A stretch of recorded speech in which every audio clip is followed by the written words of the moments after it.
Pwedeng merienda, pwedeng pansahog sa ulam tulad ng munggo, sa palabok o kahit sa lugaw.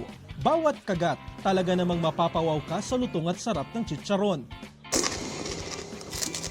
Sa Lingayen, Pangasinan, tulapo ang tawag nila sa kanilang bersyon ng chicharon. Salitang Pangasinan na ang ibig sabihin sa Ingles ay crunchy.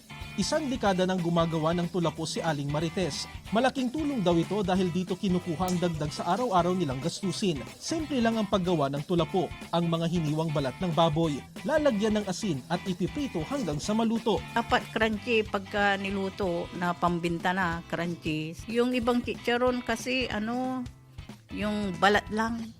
Ito may laman. Nasa 250 pesos ang benta niya sa kada 250 grams ng tulapo.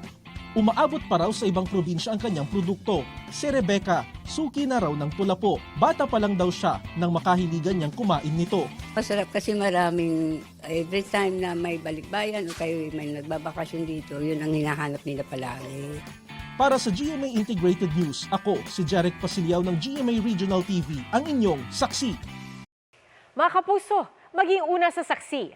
Mag-subscribe sa GMA Integrated News sa YouTube para sa iba't ibang balita.